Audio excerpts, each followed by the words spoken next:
Mo kí gbogbo yín ẹ káàbọ̀ sí orí àkànṣe ètò fún ti ọ̀sán òní lórí àwùjọ obìnrin náà ni Adébímpé Adánrin ìyá àrà ó ga arábìnrin yìí ó ká yín lára gan o arábìnrin Ọmọ́wùnmí Àǹjọ́rìn Abíọ́dún tí ẹ jẹ́ ká tiẹ̀ tí bẹ̀rẹ̀ ètò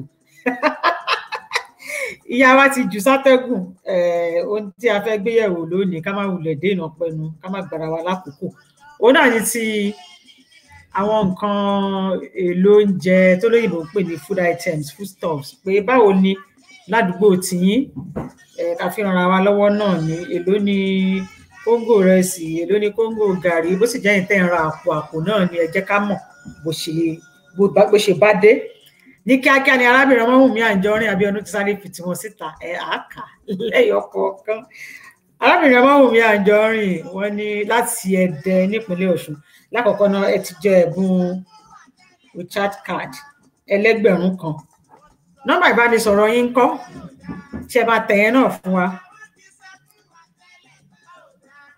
arábìnrin Ọmọ́wùnmí Àǹjọ́rìn Abíọ́dún nọ́mbà ìbánisọ̀rọ̀ yín ẹ tẹ̀yẹn fún wa wọ́n ní oye tí a ra nǹkan tí ẹnu ń jẹ kí COVID-19 tó bẹ̀rẹ̀ kóńgò gàrí 200 naira ìrẹsì 700 naira ẹ̀wà ìyẹn ti drum 250 naira ìgò epo pupa 300 naira ìgò òróró 400 naira iṣu mẹ́ta ilé kan ó tún wá dìpẹ́ndọ̀ bá ṣe yọrí sí o wọ́n ní 400 naira ìlúbọ́lá fún kóńgò 150 nǹkan ìsebẹ̀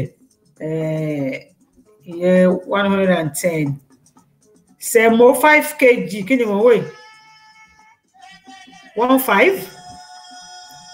15 ni ẹ ó lágbára o sẹ̀mó 5 kg 15 ẹ̀yẹn tún lágbára báwo ni ládùúgbò tí báwo ló ṣe jẹ́ ẹni tí àtẹ̀jíṣẹ́ àbí ẹni tí contribution wọn kọ́kọ́ jáde arábìnrin Ọmọ́wùnmí Àǹjọ́rìn Abíọ́dún ẹ̀rọ ìbánisọ̀rọ̀ yín ẹ jẹ́ ká rí ní kíákíá Ọmọ́táyọ̀ Olúwọlé God bless you my darling sister ẹ ṣeun ẹ jẹ́ kí n sáré kọ nọ́mbà yín o arábìnrin Ọmọ́wùnmí Abíọ́dún kó tó di pé ó tún gbé lọ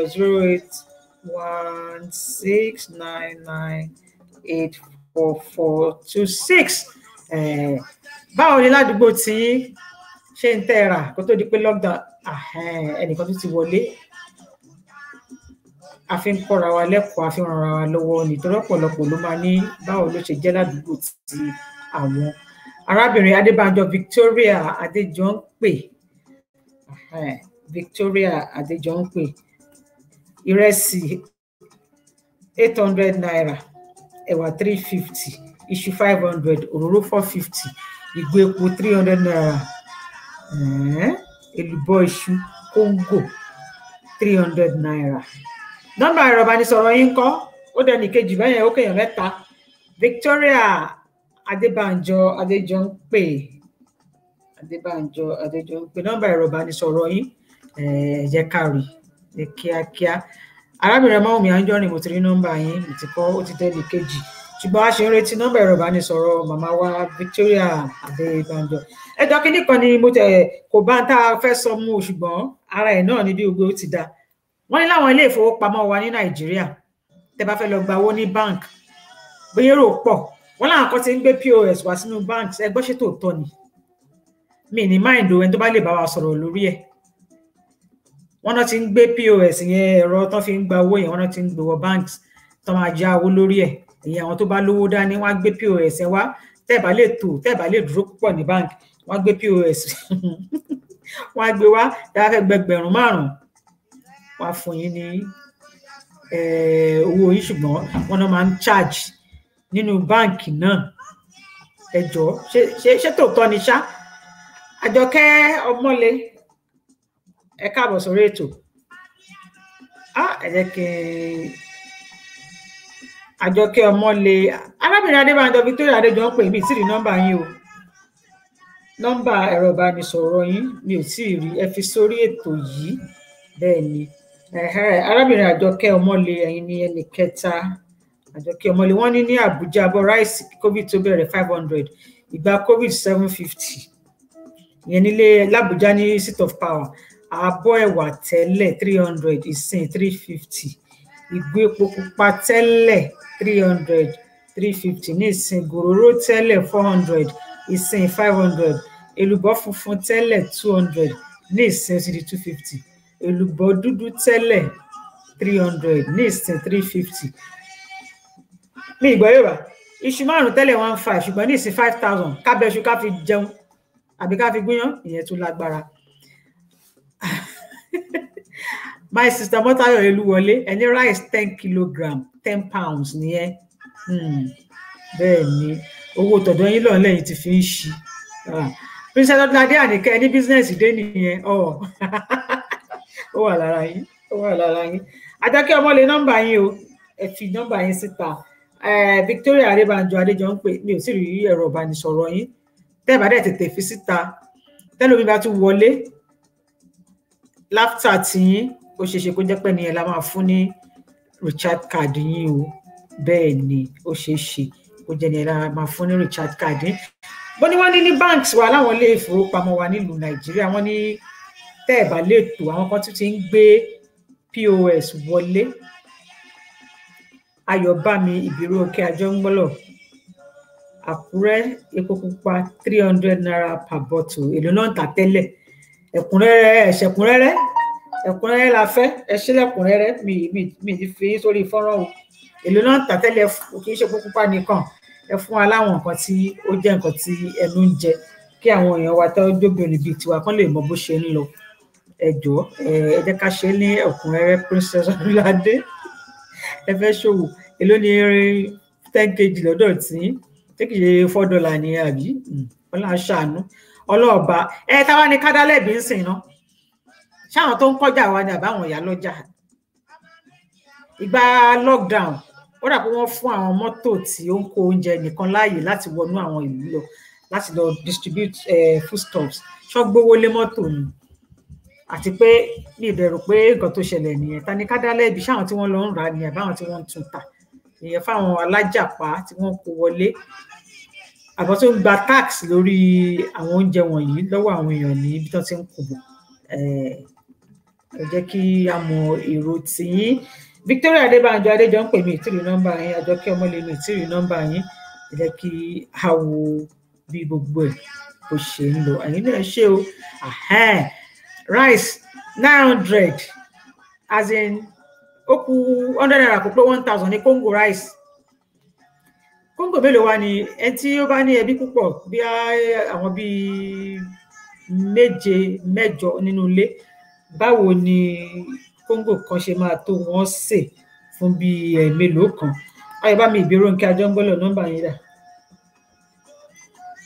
Ẹ fún mi nọ́mbà yín. Ó ti dèèyàn 4 nìkan péré ló kù ká máa bá ètò tó kù bọ̀. Nọ́mbà yín mo retí. Gbogbo àwọn tó kù náà mi ti rí nọ́mbà yín, ẹ má fi ìfà yín fún ẹlòmíì. Princess Ọdúnladé, àbẹ́rẹ́ náà fi nọ́mbà lẹ́nu. Àbí lẹ́yìn kẹ́ ní ká sún síwájú, kéèyàn bíi 10 jẹ́ ẹ̀bùn, ká fún wọn ní Richard. Akíngbadé Esther Ọláyínká, àwọn ojoojúmọ́, kí ló dé? Àgbàtẹ́ tún rápálá wọlé. Akíngbadé Esther Ọláyínká, your phone number.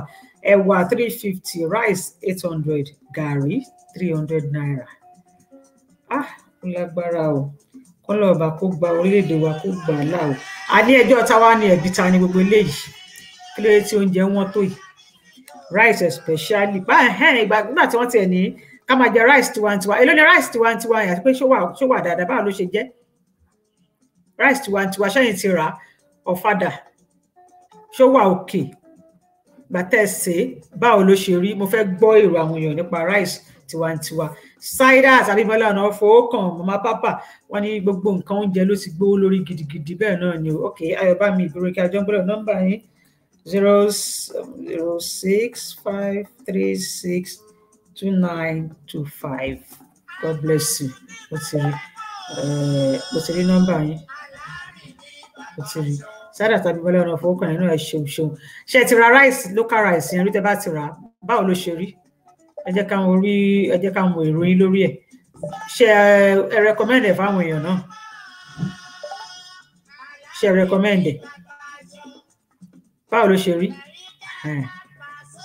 Tó bá yẹ pé ó dáa àbí ẹ má sọ ẹni tí ò bá tí ì rà, tí ò bá tí ì ṣe wò, ẹ má sọ̀rọ̀. Ẹni tó bá ti ra rice tiwantiwa ilé ìtújọba ní ká máa jẹ, ẹni tó bá ti rà tó ti rí tó sè é tán jẹ́nu lé nìkan òun la fẹ́.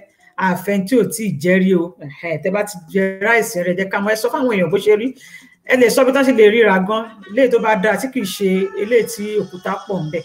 Torí wọ́n láwọn kan lókúta, àwọn kan náà wọ́n tún rí bákan, ṣùgbọ́n gbogbo bí tẹ́yìn bá ti Ọmọ́wùnmí Àjọrin Abíọ́dún, rice tiwantiwa wọ́n ní kìkì òkúta ní 700 naira. Rice tiwantiwa tó jẹ́ kìkì òkúta ìyẹn jẹ́ 700 naira. Rice tó ní ká máa jẹ mọ́ 900 àbí 200 naira difference.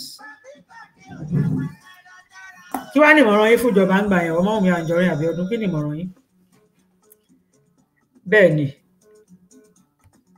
kí ni ìmọ̀ràn yín?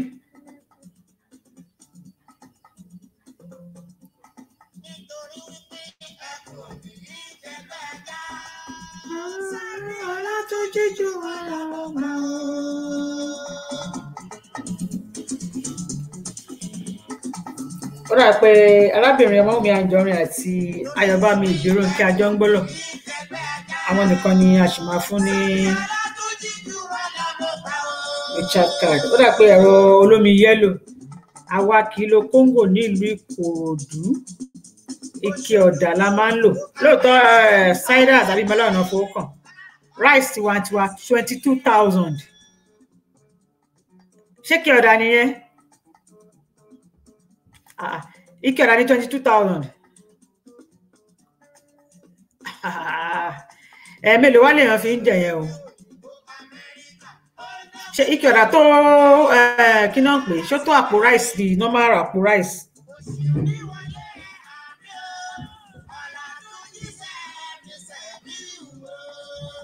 Ike ọ̀dà yẹn ṣó tó 22k fún báàgì kan. Báàgì 22,000 ní báàgì. So ike ọ̀dà èló wá ní ike ọ̀dà kékeré, èló ní ike ọ̀dà kan? Èló ní ike ọ̀dà kan? Ìyẹn rice tiwantiwa yẹn ṣó dẹ̀ da ní ti Ìkòròdú yẹn, ṣé kò lókúta? Tẹ́ bá ṣe ṣó wà pa. Wá dó èèyàn mélòó ló wá lè afford 22,000 naira láti ra rice tiwantiwa? Èmi rò pé kan tó bá jẹ́ tiwantiwa gan ló yẹ kó cheap jù. Ẹni ká má jẹ rice tán kó wọlé, tiwantiwa gan ló yẹ kó lọlẹ̀, tí kì í ṣe pé bóyá èèyàn lè ní options, àwọn èèyàn lè ní options pé okay o, rice tán kọ́ láti ilẹ̀ òkèèrè wọn o, ẹ jẹ́ ká jẹ tiwantiwa o. Kò yẹ kó tún wá rí bẹ́ẹ̀, kò yẹ kó rí bẹ́ẹ̀.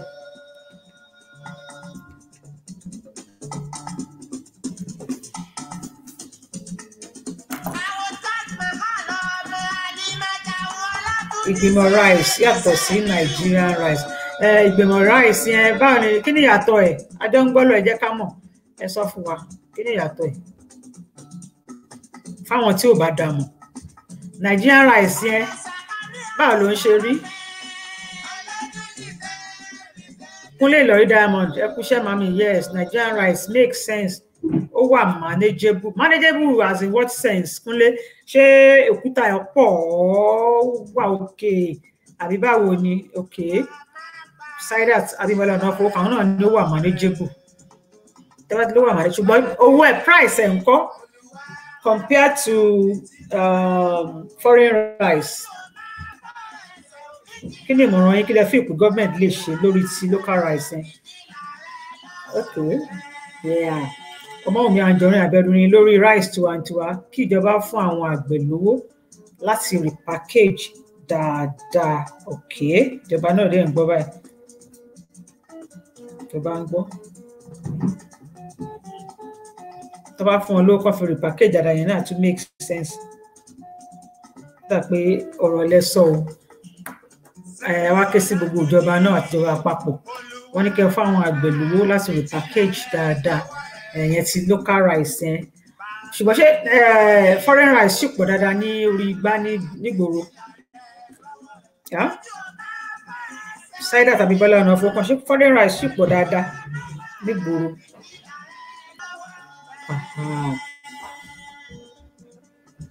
tó bá jẹ́ pé bẹ́ẹ̀ ni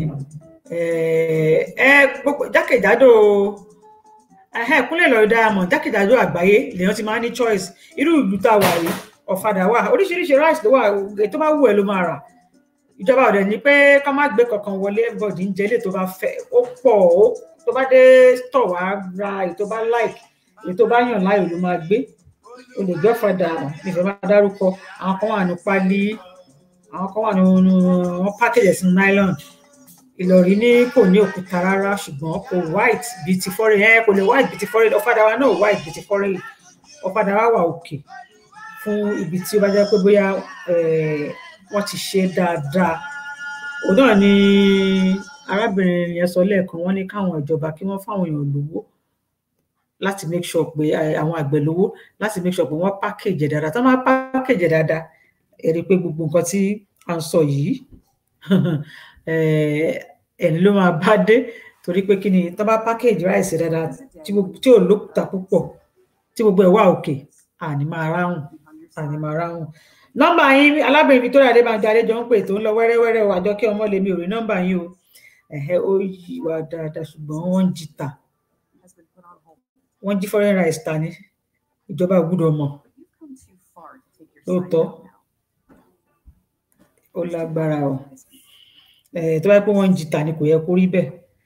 Tí rice wa bá gbilẹ̀, á lè fún àwọn àgbẹ̀ wa náà láǹfààní láti mọ nǹkan tí wọ́n fẹ́. Á lè fún àwọn àgbẹ̀ wa láǹfààní láti rí i pé gbogbo nǹkan táwọn náà ń ṣe kì í ṣe wípé bóyá wọ́n ń ṣe àṣedànù. Òun ló ṣe jẹ́ wípé ká gbé tiwa náà lárugẹ. Tá bá gbé lárugẹ náà, láìpẹ́ láì jìnnà, gbogbo ẹ̀ náà á máa ṣiṣẹ́ papọ̀ fún dáadáa ni. Àti foreign àti local àti tiwa, gbogbo àwa lórí igbá, oníkálukú á mú ìtó bá fẹ́. Bó ṣe wà káàkiri àgbáyé nìyẹn. Kì í ṣe pé bóyá nílùú kan wá ní dandan ẹ gbọ́dọ̀ jẹ foreign, local ẹ máa jẹ. Ṣùgbọ́n tí gbogbo ẹ̀ bá wà bó ṣe yẹ kó wà, èyí tó bá wù ẹ́ ló máa gbé. Nígbà tó bá yá gan, kò tẹ́ tó máa kọ́ ẹ gan kó tó stick sí kan pé bóyá local yẹn gangan ló fẹ́ máa jẹ o. Kò sẹ́ni tó máa kọ́yàn tó jẹ́ pé local yẹn ni èèyàn máa jẹ.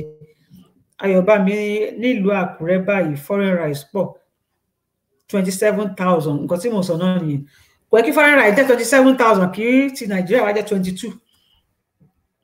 Tírú foreign bá jẹ́ 27, ó yẹ kí ti Nàìjíríà yẹn kó lè lọlẹ̀ dáadáa. Ìyẹn gangan la máa fi mọ difference pé tiwantiwa leléyìí o, tí ò gara. 22,000 ti pọ̀ jù. Ó pọ̀, pàápàá jùlọ fún oníṣẹ́ oṣù. Báwo ló fẹ́ ṣe? Kí ni wọ́n fẹ́ rà? Báwo lẹbí ṣe fẹ́ jẹun nínú yẹn? Àwọn tí wọ́n ti fi nọ́mbà wọn ránṣẹ́, á fi recharge card wọn sí orí aago wọn nísìnyí. Ọmọ́wùmí Anjorin, Ayọ̀bámi Ìbírónkẹ́ Àjọngbọ́lọ̀, Akínbádé Esther, mi rí nọ́mbà yín o, mi fi nọ́mbà yín síbí. Bẹ́ẹ̀ ni, tẹ́ bá ti fi nọ́mbà yín síbí, ọ̀tọ̀ lẹ́ni tá a máa fún ní káàdì yín o. Ẹ tó bá ti wá lẹ́yìn yín báyìí la máa fún ní káàdì yín. Esther Akínbádé Ọláyínká, your telephone number please. Àti rí ti Ọmọ́wùmí Anjorin Abíọ́dún, àti rí ti wọn. Àwọn gan náà kọ́kọ́ dáhùn sí orí ètò yìí, àwọn kọ́kọ́ contribute. So a máa fún yín ní recharge card yín nísìn. Ok, bóyá àwọn ló send yẹn.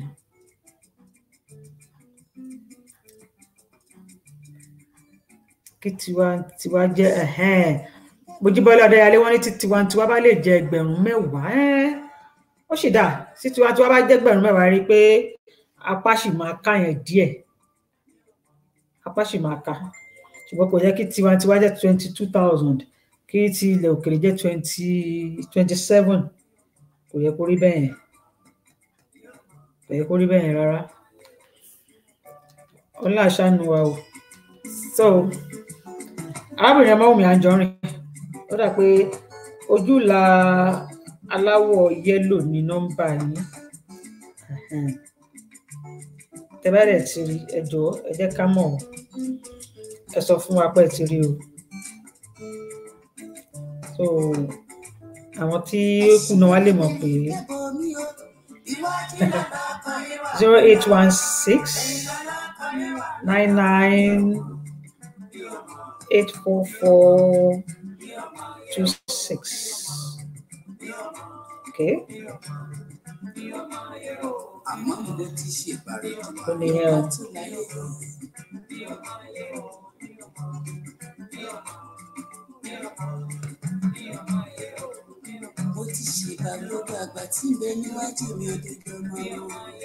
Tẹ́ bá ti rí kẹjẹ ká gbọ́. Ṣé gbọ́?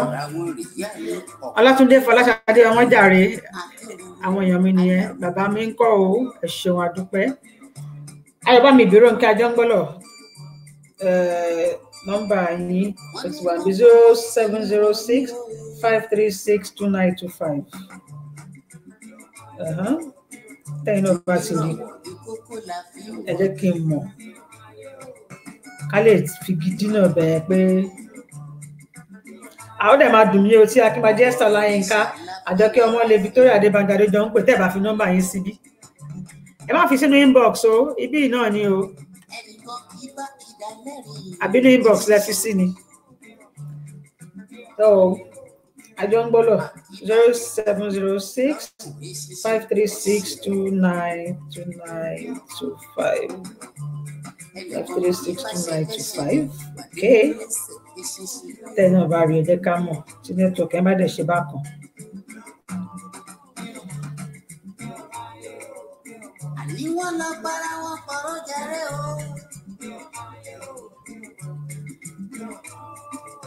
Wọ́n ní wọ́n fẹ́ bàtẹ yẹra gbé jẹ́.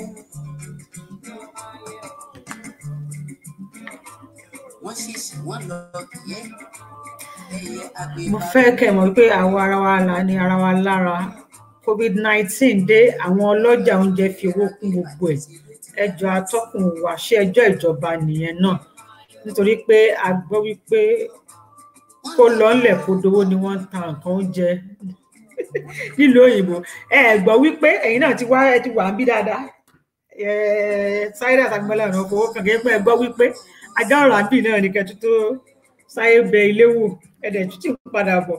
Bẹ́ẹ̀ ni òótọ́ lẹ sọ. So oúnjẹ kì í ṣe nǹkan tí atúnyẹ̀ṣẹ̀ máa gbówó lé, kì í ṣe nǹkan tí ká máa tó bá ti máa gbówó lé gbogbo nǹkan, kì í ṣe ọ̀rọ̀ bí oúnjẹ. Ẹ jẹ́ ká bára wa sọ̀tọ̀ ọ̀rọ̀, gbogbo àwa tí a jẹ́ ìyálọ́jà. A mọ iṣẹ́ ribiribi tí àwọn ìyálọ́jà wa ń ṣe, pàápàá jùlọ àwọn alájàpá wa káàkiri. A mọ iṣẹ́ ribiribi tó ń ṣe, ṣùgbọ́n kò yẹ kó rí bẹ́ẹ̀ yẹn, kò yẹ ká nira wa lára rárá. Ó yẹ ká mọ̀ wípé gbogbo nǹkan tá a bá ṣe lé ní fún àǹfààní ara wa ni. Kò yẹ kó rí bẹ́ẹ̀ yẹn. Tábàrà nǹkan tá bá ti rọra fowó kékeré àti yọ owó mọ́tò ti yọ owó gbá owó àwọn, kò yẹ kí oúnjẹ táwọn fẹ́ jẹ sẹ́nu kò yẹ kó wọ́n tó yẹn, kò yẹ kó rí bẹ́ẹ̀ rárá. Wọ́n láwa la nira wa lára, which is true. Ẹ jọ̀ọ́ ẹ jẹ́ ká mójútó eléyìí. Àwa ìjọba náà á rọ̀ wọ́n kí wọ́n jọ̀ọ́ kí wọ́n ṣàánú àwọn àgbẹ̀. Gbogbo àwọn tó bá dẹ̀ fún lówó pé kán fágbẹ̀ náà, ẹ jọ̀ọ́ ibi tó máa ní kẹ́ náà sí ní kẹ́ jẹ́ kó lọ. Gbogbo àwọn àgbẹ̀ àmọ́ nǹkan tó ṣẹlẹ̀ láyé oní fertilizer dé, kọ́ náà bá kó ṣàánú ni. Okay. Ọmọ́wùmí Anjorin, káàdì yẹn ti wọlé, ẹ ṣé mo dúpẹ́, God bless you. Ẹ ṣeun, ẹ̀yin náà ṣe o, ẹ̀yin náà ṣe àdúpẹ́. Èèyàn ló ṣe oúnjẹ tí ọ̀rẹ́ ni bá jẹ́. Iwájú lọ́lọ́kọ̀ ìwà mi lọ, ẹ̀yin lọ́lọ́kọ̀ ìwà mi lọ, èèmọ̀ yé o. Ayọ̀bámi Ìbírónkẹ́ Ajóńgbọ́lọ̀, tẹ́ bá ti rí sí náà ẹ jẹ́ ká mọ̀. Ọgbọ̀n ìṣẹ́jú pé la fẹ́ fi ṣètò tèmi. Ẹ jọ̀ọ́ ẹ má jẹ́ kó pẹ́ rárá, if not àmì olúwa àmì àtẹ̀yìn náà. Victoria Adébánjọ Adéjọ ń pè, ẹ̀sẹ̀ nọ́mbà yín. Abẹ́ ti kúrò lórí fọ́nrán ni.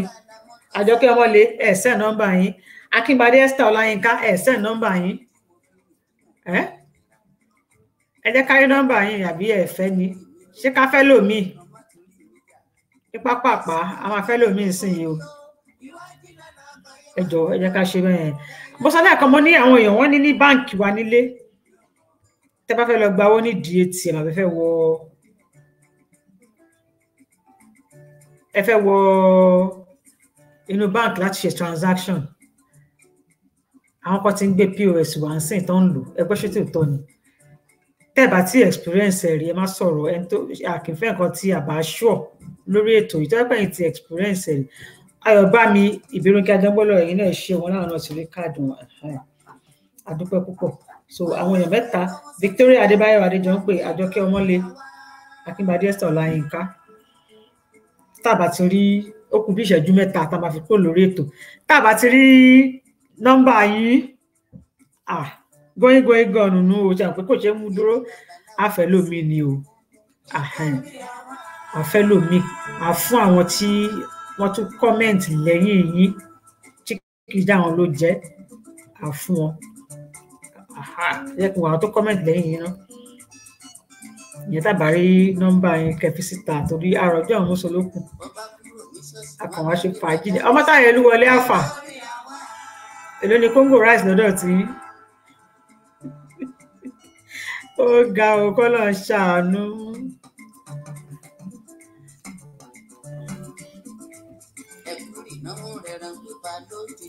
Nítorí àwa.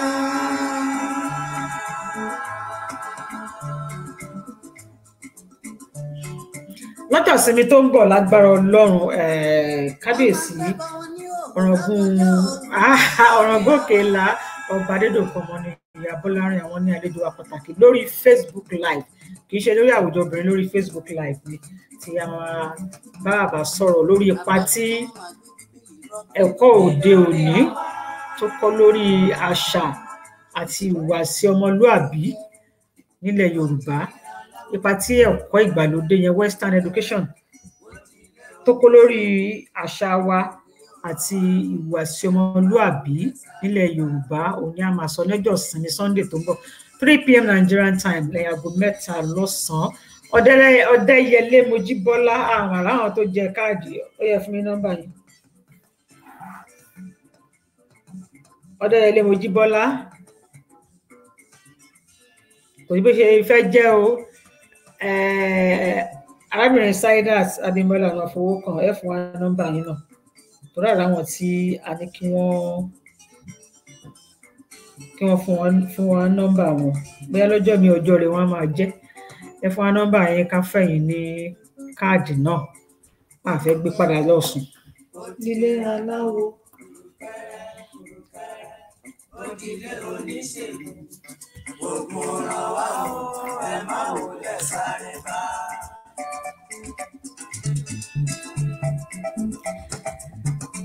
láti ìlú Èkó àwọn kan fi àbí ṣèpínlẹ̀ Ògùn rẹ̀ ní fọ́nrán àwọn ojú ọ̀nà wọn tí ò dáa mọ́ ní bóyá máa mú yẹn náà mọ́ iṣẹ́ àmúmọ́ṣẹ́ kí gbogbo ẹ̀kọ́ lè dáa náà ni tí ẹ bá dẹ̀ sí ń fi fọ́nrán yín ránṣẹ́ sí wa ìjọ ẹ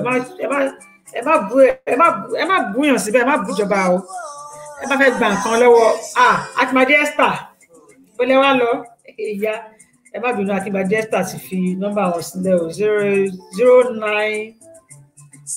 nọ́mbà wo nìyẹn 09033169431 ṣé MTN kọ́ yẹn MTN okay Akínbádé Esther Ọláyínká wọ́n ti fi nọ́mbà tí wọ́n sílẹ̀ ó pàdé kí ọmọ le Ọdẹ́yẹlé Mojíbọ́lá yẹn ṣe sùúrù àwọn tí wọ́n jẹ káàdì wọ́n ti ń sáré fi nọ́mbà wọn síbí ẹ ṣe sùúrù náà ẹ jẹ́ ká wò bóyá wọ́n á pé láti fi nọ́mbà wọn sílẹ̀ ó sì kù èèyàn méjì ó kó èèyàn méjì. Akínbádé Esther Ọláyínká I think that should be MTN, right? Okay. 09033169431 9431. wọ́n bínú bá nìyẹn káwọn Tó bá wọlé kẹjẹ ká mọ̀. àwọn yẹ́yìn mẹ́fà ó fi pa kan ṣoṣo ọ̀kan ṣoṣo gírogíro.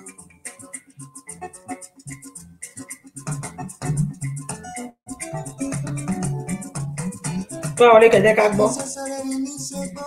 Akíbádé Esther Ọláyínká tó bá ti wọlé. Ẹ̀ṣọ́ Adúpẹ́ àwọn mẹ́ta. Ọmọ́wùnmí Anjọrin, Ayọ̀bámi Ìbírónkẹ́, Àjọngbọ́lọ̀ àti Akíngbadé Esther. àwa ti dé kúndà. Arábìnrin Ògìnnítóyìn Janet, ẹ̀yin kan gba backdoor wọlé sí. Wọ́n gba backdoor wọlé, àwọn kan ló ti wà lórí ètò. Ara ń tò wẹ́rẹ́wẹ́rẹ́ ni. Ẹ̀ẹ̀dá sétò gan. Ẹ̀ẹ̀dá sétò rárá. Tábà ti rí Victoria Adébánjọ Adéjọ́pẹ́ àti Àjọkẹ́ Ọmọlé. Ọdẹ́yẹlé Mojíbọ́lá àti Saidat Ọ̀nàfowókan làmà. Ọdẹ́yẹlé Mojíbọ́lá àti Saidat Ọ̀nàfowókan la máa fún. Saidat Abímbọ́lá Ọ̀nàfowókan any network tẹ́ bá ń lò ní. Ó yà pé ibi tá a máa fi àgbàgbá ẹ̀rọ sí nìyẹn. Ọdẹ́yẹlé 0905118180. A mọ̀ pé Glo nìyẹn. Saidat 0818 network nìyẹn.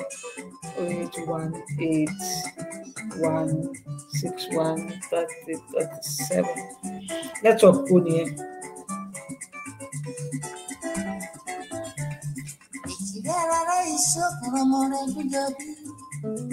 Ọdẹ́yẹlé Glo sáré ṣe kápò lórí ètò fún tí ò ní.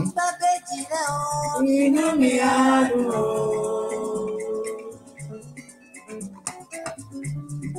Bàbéjì rẹ̀ o. Inú mi á dùn ó. Ẹ̀rù ò bà mí o. Rárá o. Okay. Àyà òfò mi o. Glo Ọdẹ́yẹlé 0905. Okay, Salad ní ti Saidat. Okay. Ọdẹ́yẹlé ó ti gbé lọ ọ̀dà. Okay, 0905 118180. Ṣó pé 1, 2, 3, 4, 5, 6, 7, 8, 11. Tó bá wọlé ẹ jẹ́ ká mọ̀ ká lè.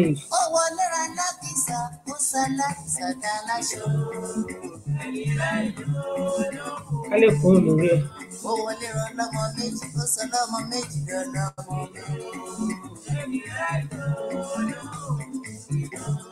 Ọmọ méjì ni jọ́lọ̀ ẹ̀. Ọdẹ́yẹlé Mojíbọ́lá tó bá ti wọlé kẹjẹ ká mọ̀. Saidat Abímbọ́lá Ọ̀nàfowókan tó bá wọlé náà kẹjẹ kí á mọ̀. A nílò jù báyìí lọ fún ti sáà yìí lórí àwùjọ obìnrin tó bá di ọjọ́ Sunday. Ẹ jẹ́ ká pàdé lórí Facebook Live yẹn lórí page tèmi gangan nígbà tí a máa gba ọ̀rọ̀gùn ti ìlú Òkèlá nípínlẹ̀ Ọ̀ṣun. Ọba Adédọ̀kun Ọmọnìyí Abọ́lárìn lálejò. Ohun tí a fẹ́ máa mẹ́nubà ni ipa tí ẹ̀kọ́ òde òní tó kó lórí àṣà àti ìṣe pẹ̀lú ìhùwàsí ọmọlúàbí nílẹ̀ Yorùbá. Ìyẹn tí a mọ̀ sí the effect of Western education, morals and culture. Yorùbá land as a case study. A fẹ́ wò ó. Níṣẹ́ oríṣiríṣi lákàn tí ẹ̀ ń rí lẹ́nu ọjọ́ mẹ́ta ìpè ìgbà wa ni morals wá sá lọ báyìí bó lè kọ́ lé lọ bó làṣà wa náà wà. Ṣé a tún wá dá àwọn òyìnbó ìlẹ́bi pé wọ́n á fún wa ní ẹ̀kọ́ ni òun náà ni a máa gbé yẹ̀wò. Mo dúpẹ́ pọ̀ lọ́wọ́ gbogbo yín o, àjọṣe wa ò ní bàjẹ́ láṣẹ Èdùmàrè, a tún máa pàdé lọ́jọ́ míì ọjọ́ rẹ̀. Bó bá ti débẹ̀ ó láti rí road publicity ọ̀gá ni wọ́n jẹ́. Road publicity ọ̀gá ni wọ́n jẹ́. Road publicity ọ̀gá ni wọ́n jẹ́. Rẹ̀mí Adéròyè o managing director ní. Road publicity. Ìgbà kan làwọn yẹn náà rí.